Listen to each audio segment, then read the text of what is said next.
आजचा चर्चेचा पहिला मुद्दा मंडळी, राज्यात शेतकऱ्यांचा सातत्याने अपमान केला जातोय। नेत्यांना ही कसली मगरुरी आली आहे कळत नाहीये। राज्याचे माजी मंत्री भाजपचे विद्यमान आमदार बबनराव लोणीकरांनी शेतकऱ्यांबद्दल आज मुक्ताफळ उधळली, अपमान केलाय। त्यानंतर राज्यातल्या शेतकऱ्यांमध्ये संतापाची लाट आहे। आधी ते काय म्हणाले जरा नीट ऐका। कुठरवाट्यावर बसलेले ते 5-6 काटे 10 काटे असतात, त्याच्या माईचा पगार बबनराव लोणीकरनं केला, त्याच्या बापाचं पेन्शन बबनराव लोणीकरनं केलं।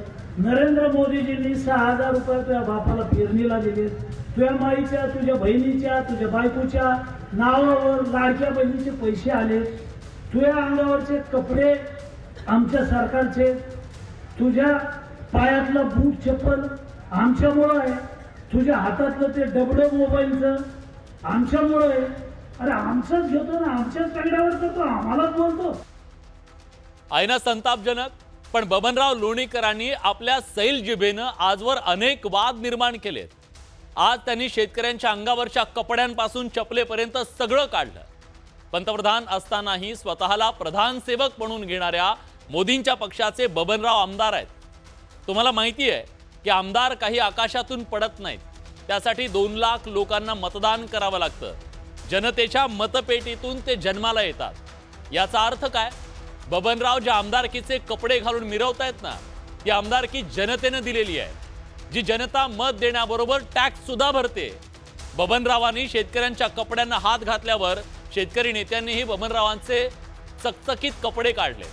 जनतेच्या आशीर्वादानं आमदार म्हणून त्यांना काय काय मिळतं याची यादीच काढली आहे। बबनरावांना आमदार म्हणून मिळणारं महिन्याला 2,61,216 रुपयांचं वेतन इथला सामान्य माणसाच्या टॅक्समधून मिळतं। त्यांची मुंबईत राहायची जी सोय आहे, ते फिरतात त्या गाडीतलं पेट्रोल आहे, प्रवासाचा खर्च आहे। एवढंच काय, बबनरावांच्या भाषेत सांगतो, त्यांच्या हातातल्या महागड्या डबड्याचं रिचार्ज सुद्धा सरकारी भत्त्यातून भागतं, जनतेच्या पैशातून भागतं। निवृत्तीनंतर त्यांचं घर चालवायची अर्थात 50,000 पेन्शनची जबाबदारी पुन्हा जनतेच्याच बोकांडी असणार आहे, याची आठवण शेतकरी नेते करून देत आहेत। सत्तेत आल्यानंतर कसा माज चढतो त्याचंच हे उदाहरण आहे। दुसरं याला काही त्याची तुलनाच होऊ शकत नाही।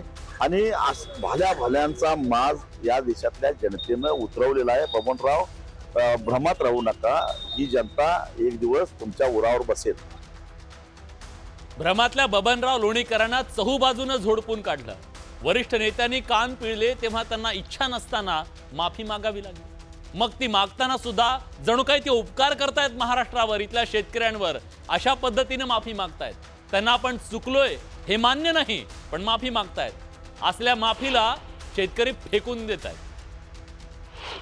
काही लोक विनाकारण याचं पिंपळाचं पान पडलं तर पिंपळगाव झाडालं अशा प्रकारचा कलमा करतायत। हे निराधार आहे, हे खोटं आहे। मी शेतकऱ्याच्या विरोधात बोललो नाही, पण मला काय, मी 100 वेळा शेतकऱ्यांची माफी मागेल, मला काय अडचणी, बोललोच नाही मी। बबनराव, हा देश जनतेच्या पैशावर चालतो। कुठलेही सरकार रोजगार हमी योजनेवर कामाला जात नाही। मातीत शेतकरी घाम गाळतो, अन्न पिकवतो, म्हणून जगतात पैसेवाले सुद्धा। अजून नोटांमध्ये एवढी धमक नाहीये की नोटा खाऊन कुणाचं पोट भरेल। अन्नदाता आहे म्हणून सगळं सुरू आहे हे लक्षात ठेवलं तरी पुरेसं आहे, हे बबनरावांना आता सांगण्याची वेळ आली आहे। या सगळ्या मुद्द्याबद्दल आपण बोलणार आहोत। रविकांत तुपकर आपल्या सोबत आहेत। रविकांतजी, सांगा, ही मगरुरी कुठून येते? नाही, बबनराव लोणीकर हा अत्यंत भिकारी मनोवृत्तीचा माणूस आहे। आणि बबनराव, तुमच्या अंगावर असणारे कपडे, तुमच्या पायातला बूट, तुम्ही जे ताटातलं अन्न खाता, तुमच्या बायका ज्या ताटातलं अन्न खातात, तुमचे लेकरं जे अन्न खातात ना, हे आमच्या शेतकऱ्याच्या घामाच्या थेंबातून आलेलं आहे। बबनराव, लक्षात ठेवा, लाज वाटली पाहिजे। मी तर शेतकऱ्यांना म्हणेन की हा बबनराव जिथं दिसल तिथं बुटाखाली याला तुडवा, लाज वाटली पाहिजे। आणि दिलगिरी व्यक्त करताना मगरुरीची भाषा करतो। मला तुम्ही कदाचित अरे तुरे केलं तर सभ्यता सोडून बोललो अशी माझ्यावर टीका होईल, पण जर बबनराव जर आमच्या गावगाड्यातल्या शेतकऱ्यांवर सभ्यता सोडून बोलत असतील तर या बबनरावला त्याच्याच भाषेत उत्तर द्यावं लागेल। लक्षात ठेवा, लाज कशी वाटत नाही? अरे तुम्ही बबनराव शेतकरी होते, 1999 मध्ये तुम्ही राजकारणात आले, 99 साली पहिल्यांदा आमदार झाले, मग तुम्ही कारखाना काढण्याच्या नावाखाली जमीन गोळा केली, जमीन घेतली, शेअर गोळा केले आणि ती जमीन नंतर कारखाना न काढता स्वतःच्या नावावर जमा करून घेतली. तुम्ही शिर्डीला मंगल कार्यालय काढता, जालन्याला मंगल कार्यालय काढता, करोडो हजारो कोटींची प्रॉपर्टी बबनराव तुमच्याकडे आली कुठून? आणि तुम्हाला जो पगार मिळतो तो आम्ही टॅक्स पेअर पैसे भरतो त्याच्यातनं तो पगार मिळतो. हा भारतीय जनता पार्टीच्या किंवा सत्ताधाऱ्यांच्या मस्तीचा आणि माजाची ही प्रवृत्ती आहे. आणि बबनराव लक्षात ठेवा, तुम्हाला गाववाड्यातला शेतकरी कदापि माफ करणार नाही. लक्षात ठेवा. तुम्ही ज्या पद्धतीने माझी ते एवढी तळपायातल्या मस्तकात गेली तुम्हाला सांगतो विलासजी, म्हणजे मला तर असं वाटतं आता बबनराव केव्हा भेटतील काय होईल म्हणजे माझ्या डोक्यात तिडीक गेली आहे. पण ही मानसिकता काय, ही मानसिकता काय?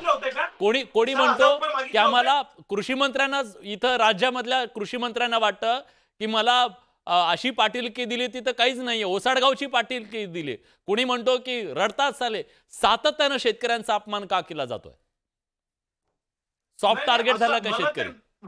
मला नवल काय वाटलं माहित आहे का तुम्हाला, खरं सांगू का? म्हणजे मला नवल या गोष्टीचं वाटलं की बबनराव लोणीकरचं समर्थन करायसाठी माणिकराव कुकाटे 4 पावलं पुढे गेले. म्हणजे थोडी पण लाज वाटत नाही? अरे तुम्हाला लोकांनी निवडून दिलंय लोकांचं समाधान करण्यासाठी, लोकांचं जगणं सुखकर करण्यासाठी, आणि माणिकराव वरतून बबनराव लोणीकरांच्या वक्तव्याचं समर्थन करतात.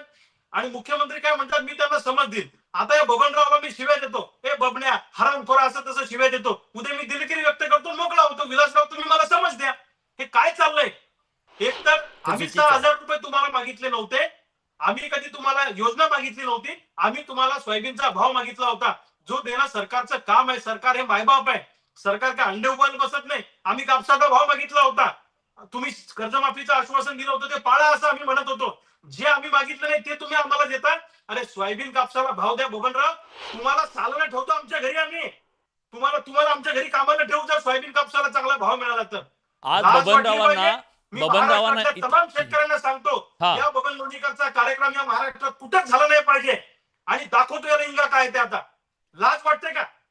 रविकांतजी काय झालं माहितीये का, इथं जाती धर्मावरून बोललं की सगळ्यांच्या अस्मिता टोकाला पोहोचतात आणि त्याच्याहून सगळेजण मग तीव्रपणे प्रतिक्रिया व्यक्त करतात. शेतकऱ्याला मात्र इथं कोणी या टिचकी मारून जा असं झालंय. त्याला काही भावनाच नाही आहेत की काय, त्याला काय भिकाऱ्यांमध्ये काढलं जातंय काय असा सवाल विचारला जातोय. आणि या सगळ्याची दखल घेणं गरजेचं आहे. शेतकऱ्याला सुद्धा सन्मान आहे आणि त्या सन्मानानंच त्याला वागणूक मिळाली पाहिजे, ही भावना आज सगळ्यांची आहे. खूप खूप धन्यवाद तुम्ही न्यूज 18 लोकमतशी बोललात त्याबद्दल. यानंतर आपण वळूया आजच्या चर्चेच्या दुसऱ्या मुद्द्याकडे.